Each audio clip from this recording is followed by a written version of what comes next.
Hello, welcome to Career Strategist and we are discussing HCF।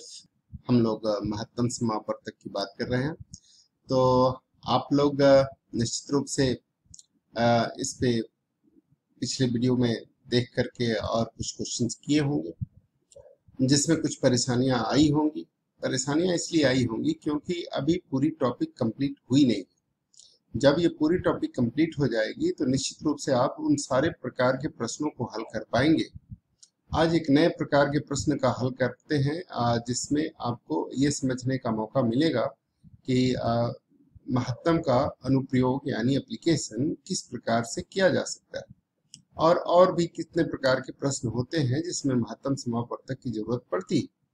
तो आइए उन प्रश्नों को आज देखते हैं और इन प्रश्नों को समझने के बाद निश्चित रूप से आपको एक बहुत ही ज्यादा आत्मविश्वास मिलेगा और आपको खुशी होगी ये जानकर कि ऐसे प्रश्न भी आते हैं जिसको अब हम हल कर सकते हैं।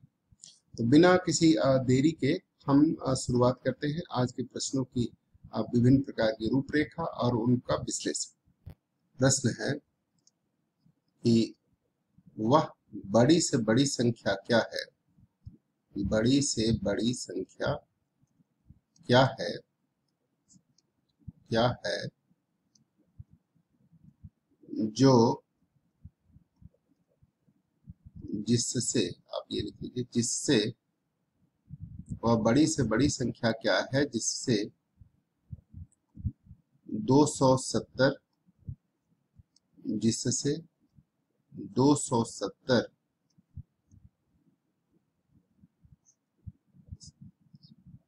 270 तथा 344 में भाग देने पर 44 में भाग देने पर शेष 11 बचता है।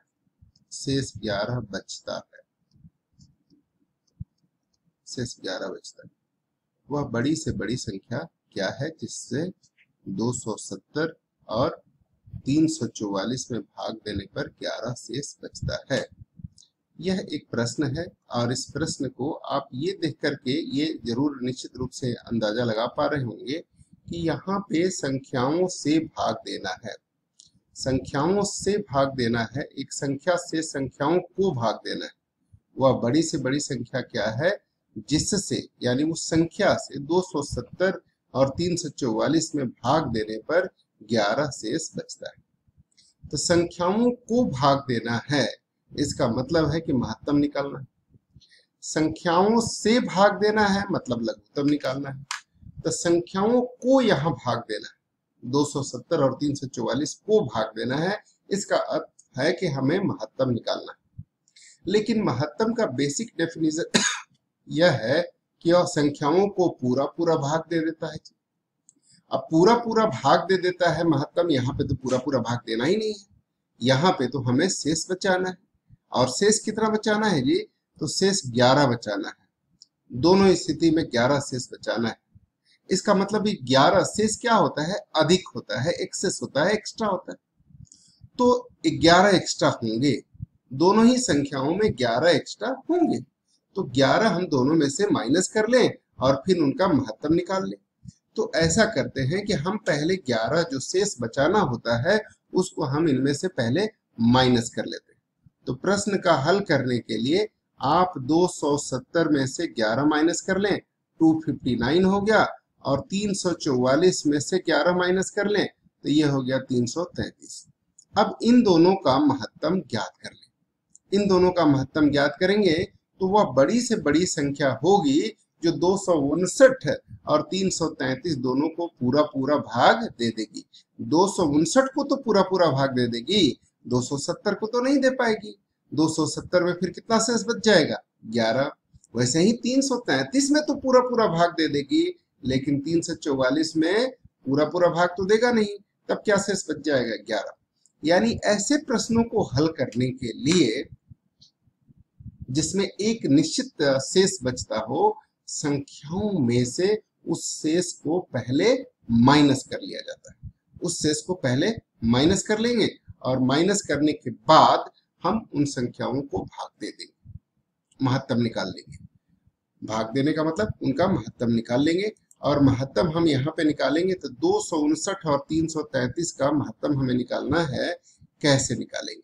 ये दोनों ही संख्या थोड़ी सी फेमिलियर नहीं है, तो हम इसमें 333 से भाग दे देते हैं और देखते हैं क्या शेष बचेगा।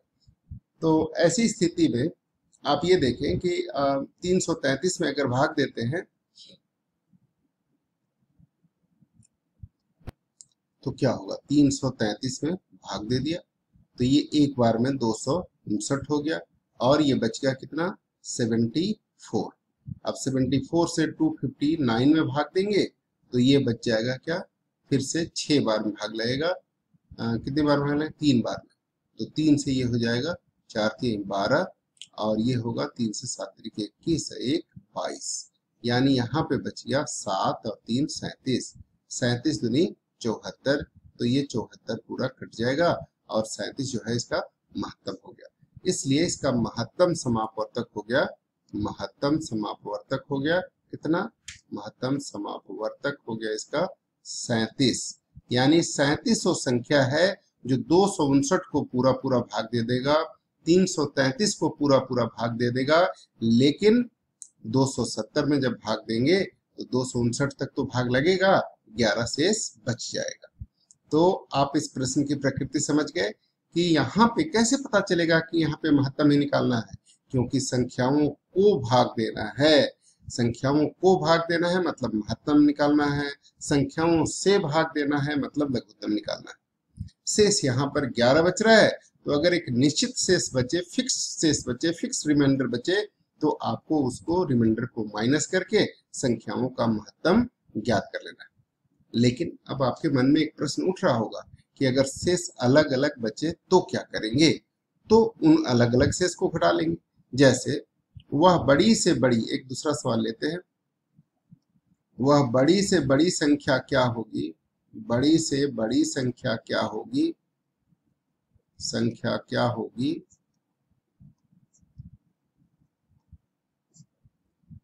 जिससे 321 में भाग देने पर 321 तथा 321 331 275 तथा 139 में भाग देने पर शेष क्रमशः 6 5 तथा 4 बचे। अब ये एक संख्या हो गई, यहाँ पर शेष अलग अलग बच रहा है, तो अलग अलग बच रहा है, संख्याओं से ही भाग देना है। तो इसका मतलब है कि संख्याओं को भाग देना है। वह बड़ी से बड़ी संख्या क्या होगी, बड़ी से बड़ी संख्या निकालना है जिससे इसमें भाग देने पर, इन संख्याओं में भाग देने पर, संख्याओं में भाग देने पर शेष कितना बचे, अलग अलग शेष बचे। तो पहले हम इन शेष को माइनस कर लेंगे। तो प्रश्न को हल करने के लिए हम क्या करेंगे, 321 में से 6 शेष बच रहा है तो 6 माइनस करके 315 कर लिए।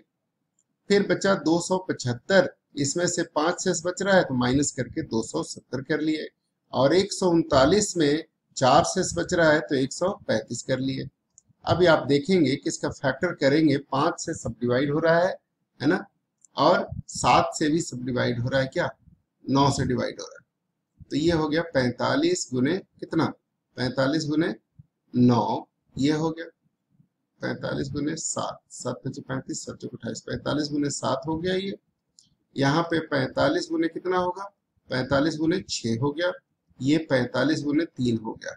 इनमें कुछ भी कॉमन नहीं है, अधिकतम कॉमन क्या है, 45, इसलिए वह बड़ी से बड़ी संख्या क्या हो गई, 45। इसलिए उत्तर हो गया 45। 45 वह बड़ी से बड़ी संख्या है जिसमें संख्याओं से भाग देने पर इन 45 वह बड़ी से बड़ी संख्या है जिससे संख्याओं को भाग देने पर क्रमशः 6 5 और 4 शेष बचेगा। 315 में तो पूरा पूरा भाग लग जाएगा, 270 में भी पूरा पूरा भाग लग जाएगा, 135 में भी 45 से 3 बार में पूरा पूरा भाग लग जाएगा, लेकिन जब बात 139 की हो तो 4 शेष बचेगा ही बचेगा। तो इस प्रकार के जब प्रश्न होंगे तो उनको हल करने का ये तरीका है कि जो भी शेष हो उसे हम निकाल लेंगे और इस तरह से कर सकते हैं। आप महत्तम निकालने का ये तरीका हमने लगाया है, कुछ लोगों को हो सकता है इतराज हो, तो वो ऐसे कर लें कि इनका महत्तम निकालना है तो 135 और 270 का कर सकते हैं, है ना। तो ये देखिए 2 बार में 270 ही हो जाएगा, तो ये तो कट गया। तो इन दोनों का महत्तम क्या हो गया 135।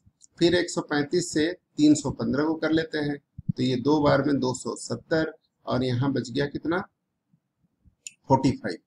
45 बच गया और 45 से फिर हम किस में डिवाइड कर देंगे 135 में। तो 135 3 बार में डिवाइड होगा, 135 कट गया, इसलिए महत्तम समापवर्तक हो गया कितना 45। ठीक है, 45 से भाग देंगे तो ऐसा होगा। उम्मीद है आप समझ गए होंगे। तो जब अलग अलग समान शेष बचे तो शेष को पहले माइनस कर लो, जब शेष अलग अलग बच रहा हो तो अलग अलग माइनस कर लो, इसमें क्या पंचायती है ना। तो इस तरह से कर सकते हैं। लेकिन कई बार शेष जो बचता है उसके बारे में कोई चर्चा ही नहीं होती कि क्या शेष बच रहा है, तब कैसे करेंगे सवाल। तब जब शेष का चर्चा ही नहीं होता है तब कैसे करेंगे। जैसे हम एक सवाल दे दें इस तरह का कि वह बड़ी से बड़ी संख्या क्या है, क्वेश्चन ऐसे हो जाए, वह बड़ी से बड़ी संख्या क्या है, बड़ी से बड़ी संख्या क्या होगी, बड़ी संख्या क्या होगी,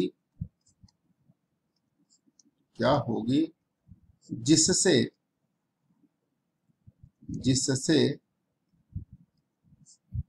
वह बड़ी से बड़ी संख्या क्या होगी जिससे 25, 73 और 97 में भाग देने पर समान शेष बचे, भाग देने पर समान शेष बचे। अब बताएं यहां पर वह बड़ी से बड़ी संख्या क्या होगी जिससे इनमें भाग देने पर समान शेष बचे।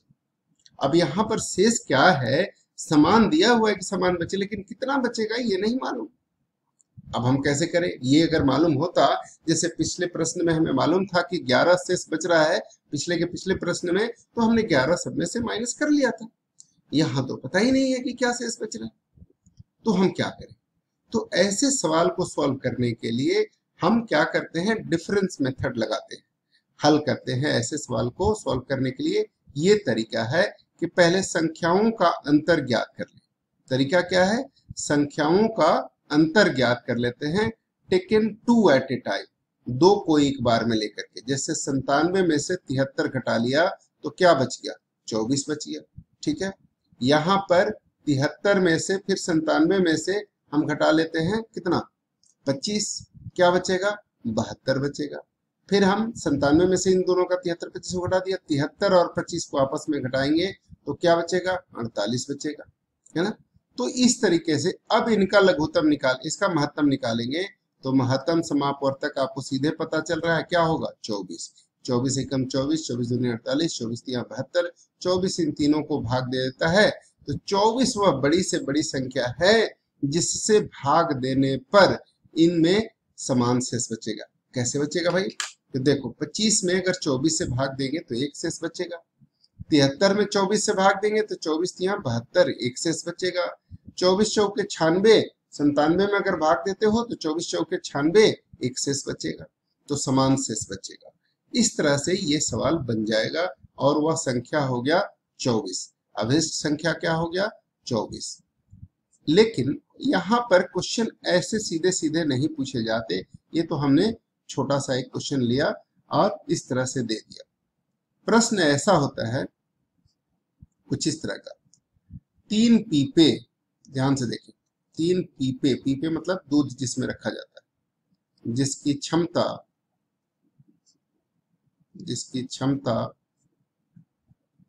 129 लीटर, 177 लीटर और 57 लीटर है।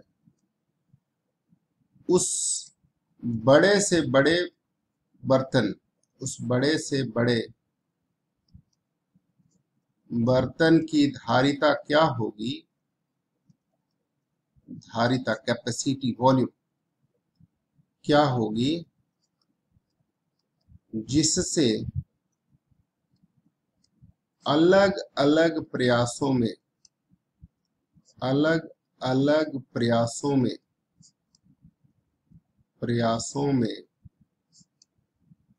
अधिकतम बार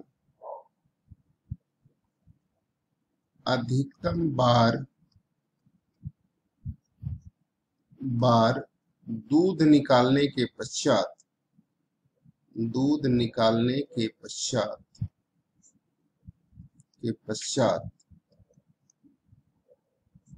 तीनों ही बर्तन में समान दूध रह सके, समान दूध शेष बचे। क्वेश्चन वही है, थोड़ा सा मक्खन पालिश लगाया हुआ है, थोड़ा सा इस तरह से लिखा हुआ है। ये है कि भाग दोनों ही संख्याओं में ताकि समान शेष बचे। बट कहानी थोड़ा सा इधर उधर लिख के ऐसे आते हैं क्वेश्चन, आपको घबराने की बिल्कुल जरूरत नहीं। ठीक है, तो अभी आप तरीका सीख चुके हैं कैसे करना है। तो आप क्या करेंगे कि 100 हल करने के लिए, प्रश्न को हल करना है, तो आप क्या करेंगे, वही 177 में किसको घटा लेंगे, 129 को। 129 को घटाएंगे तो 17 में से 9 गया 8, कितना बचेगा 48। फिर 177 में से 57 घटा लेंगे तो क्या बच जाएगा 120, और 129 में से 57 घटा लेंगे तो क्या बचेगा 72। अब इसका क्या होगा, इसको आप लिख सकते हो, 48 को क्या लिख सकते हैं जी, 48 को 24 गुने 2 लिख सकते हैं। यही हो गया 24 गुने 2, ये 24 गुने 5 और ये 24 गुने 3। 24 के अलावा कोई भी और कॉमन फैक्टर नहीं है, तो इसका 24 क्या हो गया, महत्तम समापवर्तक हो गया इसका 24, इसलिए अभिष्ट संख्या हो गई 24। अब 24 वाले से 24 लीटर के बर्तन से अगर निकालेंगे तो जिसमें 57 लीटर है उसमें अधिकतम कितनी बार निकाल सकते हैं, एक बार डालेंगे तो 24 लीटर, 2 बार डालेंगे तो 48 लीटर। 48 लीटर निकल जाएगा, उससे ज्यादा डाल ही नहीं सकते उसमें क्योंकि दूध इतने है नहीं। तो 48 लीटर निकाल लेने के बाद 57 लीटर वाले बर्तन में कितना दूध बच जाएगा, 9 लीटर। ठीक है ना, 9 लीटर बच जाएगा। तो पहले वाले बर्तन में 9 लीटर बच जाएगा। दूसरे वाले बर्तन में जिसमें 129 लीटर है, 24 लीटर वाले से कितनी अटेम्प्ट कर सकते हैं, अधिकतम 5 प्रयास कर सकते हैं, और 5 प्रयास करने के बाद 24 बचे 120 लीटर दूध उसमें से निकल जाएगा। और उसमें दूध है कितना, 129 लीटर, तो फिर यहाँ भी 9 लीटर बच जाएगा। इसी तरह से 177 वाले में 24 करके 7 अटेम्प्ट अगर हम निकालेंगे तो बच जाएगा कितना, यहाँ पर भी बच जाएगा, जैसे 57 में यहाँ पे भी 9 लीटर बचेगा। देखिए 24 वाले से अगर हम निकालेंगे तो 2 अटेम्प्ट में 48 लीटर निकाल लेंगे, 9 लीटर बच जाएगा। 129 लीटर है, इसमें 24 वाले से 5 अटेम्प्ट करेंगे तो 120 लीटर निकल जाएगा, 9 लीटर बच जाएगा। 177 लीटर जिसमें है, 24 वाले से 7 अटेम्प्ट में 168 लीटर निकल जाएगा और बच जाएगा 9 लीटर। तो समान दूध बच जाएगा तीनों में ही, और इस प्रश्न का हल इस प्रकार से हो सकता है। ठीक है ना, तो कहानियां कुछ ऐसी होंगी।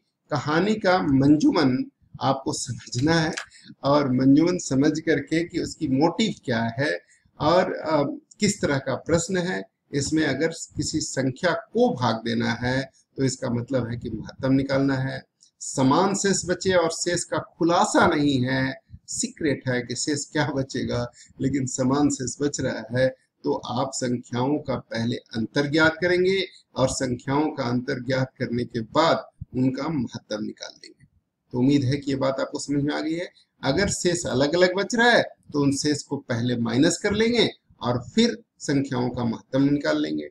अगर शेष समान बच रहा है लेकिन वो शेष अनाउंस्ड है, वो बताया गया है कि इतना शेष बचना चाहिए, तो उतना ही प्रत्येक संख्या में से घटा लेंगे और घटाने के बाद फिर हम उनका महत्तम ज्ञात कर लेंगे।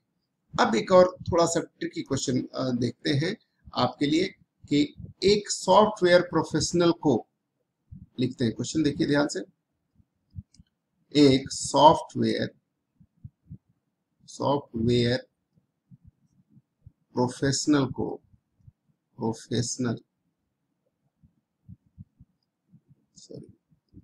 एक सॉफ्टवेयर प्रोफेशनल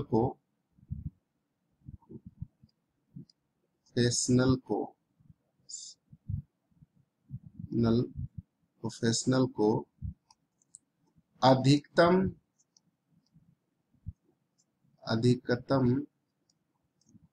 रोजाना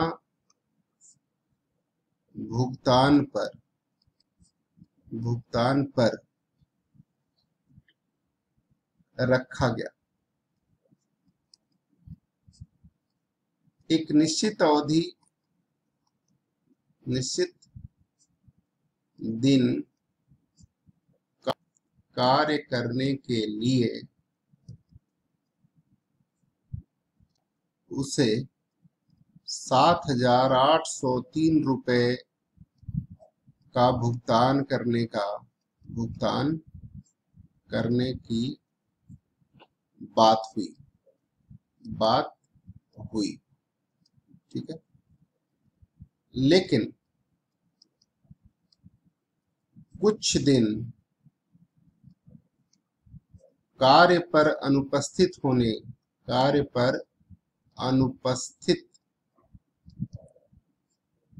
होने की वजह से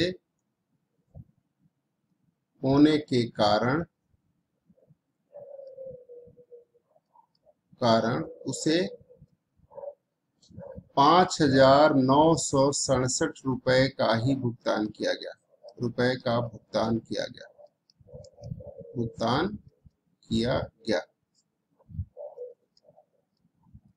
बताइए वह कितने दिन कार्य पर अनुपस्थित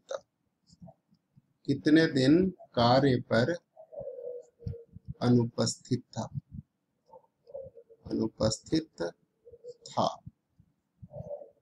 ठीक है, कितने दिन कार्य पर अनुपस्थित था। अब देखिए यहाँ पे हमें कैसे पता चलेगा कि हमें महत्तम निकालना है कि लघुत्तम निकालना है।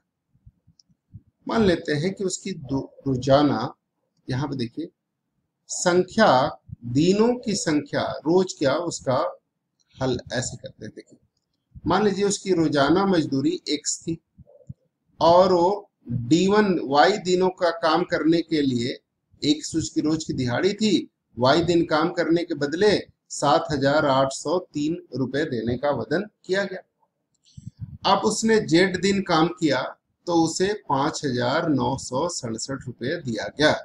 यानी x इसके फैक्टर x और y है, इसके फैक्टर x और z है, यानी x दोनों के फैक्टर हैं।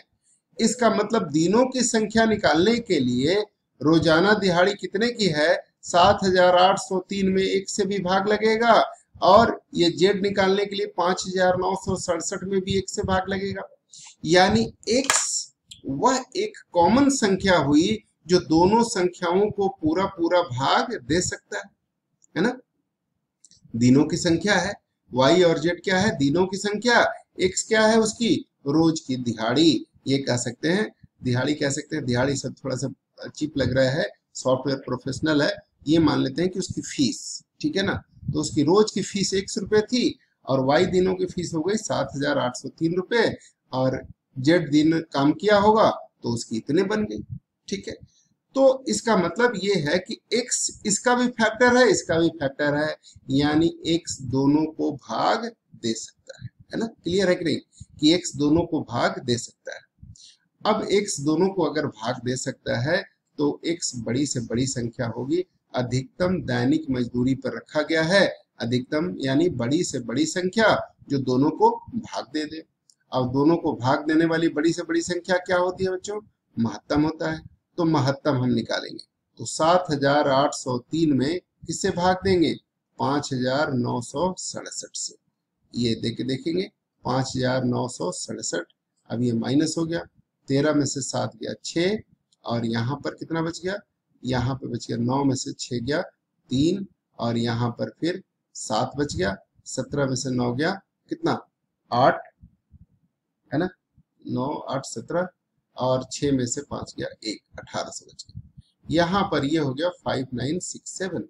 अब इसमें कितनी बार भाग लगेगा? 18 तिया 54, 3 बार, 3 छके 18 और फिर कितना हो गया? 3 तिया 9, 1 10 और 18 तिया 54, 1 55। ठीक है, कितना बच गया जी? अब ये देखेंगे कितना बच गया, यहाँ पे 7 बच गया और 7 बचने के बाद यहाँ कितना बच गया? 17 में से 8 गया, 9 बच गया। यहाँ पे बचा 9 और 9 8 17 और यहाँ पे 5 बच गया और यहाँ पर 4 बच गया। ये फिर अब 1836 में देखेंगे, 9 चौके 36, 4 से भाग लग जाएगा ये पूरा पूरा, तो ये हो गया 1836। इसका मतलब रोजाना उसे 459 रुपये उसकी फीस थी। एक दिन की फीस उसकी 459 रुपीज थी और इसलिए उसे कहा गया। तो दिनों की संख्या y कितना हो जाएगा? इसलिए पहले काम कितने दिन करना था? y दिन। कितना हो गया? 7803। एक दिन का x का मान 459 रुपये आया, तो कितने दिन काम करने का वादा किया था? 17 दिन। ये 17 से कट जाएगा, 17 चौके 68, 17 तो 17 दिन पहले काम करने का वादा किया था और उसने जेड दिन काम किया, जिससे उसे 5967 रुपये मिले। 459 रुपये के हिसाब से कितने दिन की मजदूरी मिली होगी? ये 13 दिन की। ठीक है ना? तो 13 दिन, 17 दिन पहले काम करने का वादा किया था, अब 13 दिन काम किया, इसका मतलब कितने दिन एब्सेंट रहा? 4 दिन। तो 4 दिन वो आदमी एब्सेंट रहा, इसलिए वह कितने दिन अनुपस्थित था? अनुपस्थित रहा वो कितने दिन? अनुपस्थित रहा 4 दिन। 4 दिन। ठीक है, ये निकल गया। आप इसका दूसरा तरीका भी देख सकते हैं कि ऐसे भी सोच सकते हैं, कितना रुपया काट लिया। देखो 7803 रुपया देने का वादा किया था और काट लिया, दिया कितना? 5967। 5967। ये सोच सकते हैं कि उसने 7000 कितना पैसे काट लिया जी? 7803 रुपया देने का वचन दिया था और उसने काट लिया कितना? दिया 5967। 5967 रुपये का भुगतान किया, मतलब 1836 रुपये की कटौती कर ली। तो कटौती करी कितने दिन की? 1836 रुपये की। और एक दिन की कितनी है? 459 रुपया। इसलिए दिनों की संख्या क्या हो जाएगी? कितने दिनों की संख्या? अनुपस्थित दिनों की संख्या क्या हो जाएगी? 1836 रुपये काटा, एक दिन का 459 रुपये था, इसका मतलब 4 दिन अनुपस्थित रहा होगा। 4 दिन वो काम पर नहीं आया होगा, इसलिए 4 दिन का 459 रुपये काट लिया होगा। तो ये प्रश्न ट्रिकी था, आपको अब बहुत आसान लग रहा होगा, लेकिन बहुत सारे ऐसे बच्चे हैं, हम जब क्लास में इस तरह के सवाल देते हैं तो जवाब 99.9% बच्चे नहीं दे पाते। तो प्रश्न सोच करके, अब जब कंसेप्ट डेवलप हो जाएगा तो आप इस तरह का एप्लीकेशन भी आएगा तो आप कर सकते हैं। ठीक है ना? उम्मीद है आप समझ पा रहे होंगे, है ना? अच्छी तरह समझ पा रहे हैं ना? ओके, आइए एक सवाल और कर लेते हैं और देखते हैं ये सवाल किस तरह का है। एक व्यक्ति के पास, प्रश्न ऐसा, एक व्यक्ति के पास 403 लीटर किरोसिन तेल, 496 लीटर डीजल तथा 465 लीटर पेट्रोल है। वह उसे कम से कम बोतलों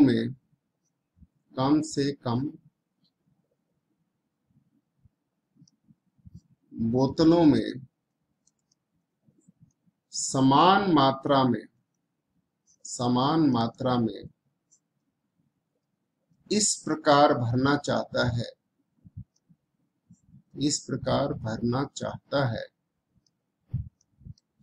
है कि कोई भी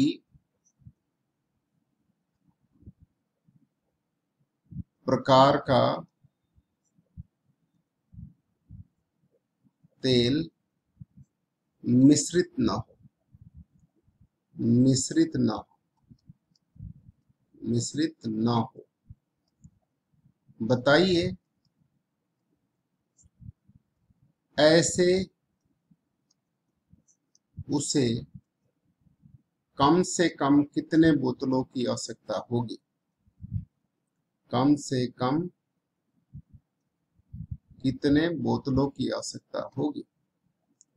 कम से कम कितने बोतलों की आवश्यकता होगी? ये सवाल होता है ना। यहां पर भी क्या है, डीजल पेट्रोल बोतलों की आवश्यकता होगी। आप लिख चुके क्वेश्चन, आप साथ के साथ लिखते रहें, आवश्यकता होगी। ठीक है, अब देखें क्या है यहाँ पर। क्या है कि 403 लीटर किरोसिन, 496 लीटर डीजल और 465 लीटर पेट्रोल कम से कम बोतलों में भरना है। इसका मतलब है कि बोतल की कैपेसिटी ज्यादा से ज्यादा होनी चाहिए और इसे डिस्ट्रीब्यूट करना है। तो डिस्ट्रीब्यूट करना है मतलब महत्तम निकालना है, यानी हमें वो संख्या चाहिए जो इनको पूरा पूरा भाग दे सके, जो इन संख्याओं को पूरा पूरा भाग दे सके, वह संख्या चाहिए। तो हल करने के लिए हम ऐसे करते हैं। एक है संख्या हमारे पास, क्या है, 403, 496, 465। 403, 496, 465। किसी एक को ले लेते हैं, 403 और 465 को भाग दे के देखते हैं। तो क्या होगा, एक बार में 403, बचेगा कितना, 62। और ये 403 हो गए, कितनी बार भाग लगेगा, 6 बार में। तो 6 दूनी 12 का 2, हाथ में 1, 36 से 1 37। ठीक है, कितना बच गया, 1। और यहां से बच गया कितना, 31। और 62 में 2 बार में भाग लग जाएगा, तो ये 62 से कट गया। यानी एक बोतल की धारिता कितनी होगी, 31 लीटर। 31 लीटर महत्तम समापवर्तक हो गया। महत्तम समापवर्तक 31, मतलब एक प्रत्येक बोतल की धारिता 31 लीटर की होगी। अर्थात प्रत्येक बोतल की कैपेसिटी कितनी होगी, कि धारिता, कैपेसिटी को धारिता कहते हैं, 31 लीटर की होगी। 31 लीटर होगी, 31 लीटर होगी। उम्मीद है समझ रहे होंगे, है ना, कि 31 लीटर भरना है। अब बताइए पेट्रोल के लिए कितने चाहिए, डीजल के लिए। इसलिए डीजल के लिए बोतलों की संख्या, बोतलों की संख्या क्या होगी, बोतलों की संख्या। तो डीजल कितना है, 496 लीटर है, और उसमें 31 लीटर में एक बोतल में आएगा, मतलब 16 बोतल चाहिए। किसके लिए, बोतलें चाहिए डीजल के लिए। और इसी तरह से किरोसिन के लिए, किरोसिन के लिए कितने बोतल चाहिए, किरोसिन के लिए बोतलों की संख्या 403 लीटर है, 31 ये, तो 13 बोतलें इनके लिए चाहिए। और पेट्रोल के लिए कितने चाहिए, पेट्रोल के लिए भी चाहिए बोतलों की संख्या 465 लीटर है, 31 लीटर एक में आएगा, तो 15 बोतल इनके लिए चाहिए। अब कुल बोतलों की संख्या कितनी हो गई, इसलिए कुल बोतलों की संख्या हो गई, बोतलों की संख्या बराबर हो गई 16 जोड़ 15। ठीक है ना, 6 3 9 5 14, 44 हो गई। 44 बोतलें चाहिए, तो उनका सारा काम चल जाएगा। उम्मीद है आप ये समझ पा रहे होंगे, है ना। तो 31 लीटर हर एक बोतल में अलग अलग कर देंगे। यहाँ पे किरोसिन का बोतल और डीजल का बोतल, ये किरोसिन का बोतल हो गए। ठीक है ना, ये हमें बोतल बनाने तो आता नहीं है, लेकिन ऐसे कुछ बोतल बना रहे होंगे। ठीक है, और इसी तरह का कुछ किरोसिन और पेट्रोल अलग अलग बोतलों में भर के रख देंगे।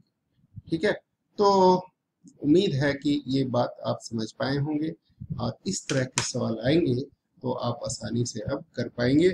और कम से कम अब आपको पता चल गया होगा कि कब महत्तम निकालना है, कब लघुत्तम निकालना है। ठीक है ना, तो अगली क्लास में फिर मिलते हैं, और फिर उसमें जो है वो लघुत्तम और महत्तम की जो मिश्रित क्वेश्चन होंगे उनको कैसे करेंगे, हम उसको सीखने की कोशिश करेंगे। ठीक है ना, तो तब तक के लिए नमस्कार, और उम्मीद है कि आप एंजॉय कर रहे होंगे, धीरे धीरे पढ़ाई कर रहे होंगे, देखिए दवाई एक दिन नहीं खाई जाती है। एक दिन अगर सारे पत्ते दवाई के जितने टैबलेट हैं खा लिए जाए तो उससे बीमारी ठीक नहीं होती। इसलिए रोज थोड़ा थोड़ा पढ़ा रहे हैं ताकि थोड़ी थोड़ी चीजें अच्छी तरह से आप दिमाग में हो। जैसे रोज का एक एक टैबलेट खाया जाता है, उसी तरह से रोज ये आधे घंटे 35 मिनट 40 मिनट 45 मिनट का वीडियो आपके लिए जो है वो बूस्ट का काम करेगा। ये एक दवाई की तरह है। कम पढ़िए, ज्यादा समझिए, और ज्यादा समझ करके उस पे क्वेश्चंस करिए, उस तरह के क्वेश्चन ढूंढिए, कीजिए, ठीक है ना। और क्वेश्चन करने के बाद आपको निश्चित रूप से एक कॉन्फिडेंस मिलेगा और धीरे धीरे ग्रोथ होगा। जल बिंदु निपातेन घटपुर्यतः क्रमशः, एक एक बूंद के गिरने से घड़ा भर जाता है। एक एक दिन आपके लिए ये बहुत महत्वपूर्ण है। आप सीखेंगे तो निश्चित रूप से एक दिन आप पारंगत हो जाएंगे, आपका कॉन्फिडेंस लेवल हाई होगा और आप मैथमेटिक्स के एक अच्छे विद्यार्थी हो जाएंगे। हमारी ही तरह आप भी कल किसी को पढ़ा सकेंगे। बहुत बहुत आभार फिलहाल इस वीडियो को देखने के लिए। अगर अभी तक आपने हमारा चैनल सब्सक्राइब नहीं किया है तो do subscribe it and press bell icon as well. Thank you very much. God bless you.